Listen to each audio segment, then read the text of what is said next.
नमस्कार दोस्तों, स्वागत है आपका इस वीडियो में। तो जैसा कि आप देख पा रहे हैं नोटों का बंडल, तो ये देखिए, ये आम आदमी पार्टी के विधायक अखिलेश पति त्रिपाठी हैं। इनके कुछ रिश्तेदारों को दिल्ली पुलिस की एसीबी ने गिरफ्तार किया है। उन पर आरोप ये लगा है कि ये एमसीडी का टिकट दिलवाने के नाम पर पैसे मांग रहे थे। सीधे सीधे कहें तो पैसे टिकट बेच रहे थे। इस वीडियो में मैं आपको बताऊँगा कि क्या टिकट बेचना अपराध है, क्या पार्टी किसी कैंडिडेट से टिकट के लिए पैसे मांगती है, क्या वो क्राइम है, और क्राइम है तो किन धाराओं में अपराध है, सज़ा कितनी होती है। जैसा कि आप जानते हैं कि दिल्ली में म्यूनसिपल कॉर्पोरेशन का चुनाव होने वाला है, तो उसके टिकट दिलवाने के नाम पर इनके रिश्तेदारों ने, जिसमें इनका भतीजा भी शामिल है, करीब 35 लाख, 55 लाख, 90 लाख, ऐसे ऐसे अलग अलग रेट्स कुछ थे। ऐसी खबर छपी अखबारों में। सच्चाई क्या है तो पुलिस की जांच में सामने आएगा। अलग अलग अखबारों में अलग अलग खबरें छपती रहती हैं इस टाइप की। तो उसमें कहा गया कि ये पैसे मांग रहे थे, आप इतना पैसा दे दो और हम आपको आम आदमी पार्टी का उम्मीदवार बनवा देंगे या टिकट दिलवा देंगे। तो चलिए अब आगे बढ़ते हैं कि टिकट बेचना क्यों क्राइम है, और टिकट बेचते हुए कोई पकड़ा जाता है पार्टी का तो किन धाराओं में एफआईआर होती है, मुकदमा कैसे चलता है। तो देखिए, अगर कोई व्यक्ति अपनी पार्टी का टिकट बेचते हुए पकड़ा जाता है तो प्रिवेंशन ऑफ करप्शन एक्ट भ्रष्टाचार निवारक निरोध कानून के तहत कार्रवाई होती है, और उसमें आईपीसी की 171 की धारा भी लागू होती है। और जो गिरफ्तारी हुई है आम आदमी पार्टी के विधायक के रिश्तेदारों की, वो इन्हीं धाराओं में हुई है।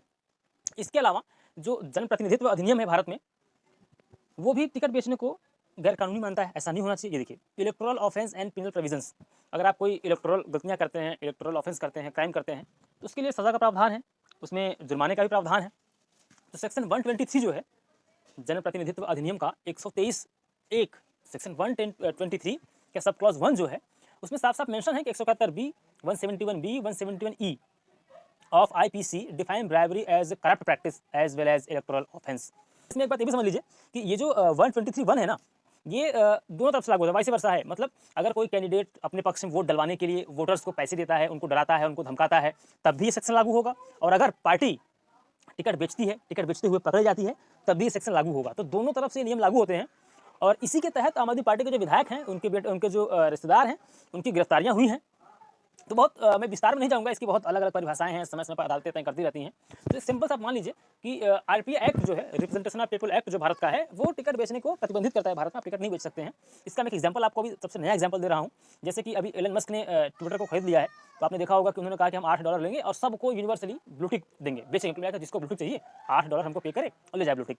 इसका नुकसान ये हुआ कि बहुत से लोगों ने पैसे देकर ब्लूटिक खरीद लिए, और उसमें क्या है कि कई कंपनियों के नाम से अकाउंट बना लिया, सब वेरीफाइड अकाउंट हो गए, तो उन्होंने कंपनियों का दुष्प्रचार किया, उससे कंपनियों को नुकसान हुआ।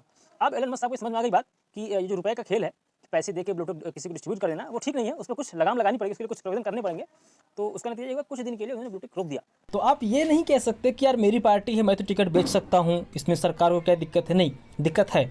दिक्कत इसलिए है क्योंकि आप ये समझो कि हर आदमी के पास पैसे नहीं है, हर आदमी चुनाव लड़ नहीं सकता है ना।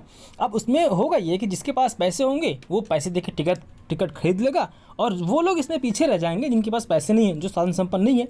इसलिए आरपीए एक्ट में ऐसे प्रावधान किए गए हैं कि आप टिकट खरीद नहीं सकते, खरीदेंगे तो उससे करप्ट प्रैक्टिस माना जाएगा और आपके खिलाफ कार्रवाई की जाएगी।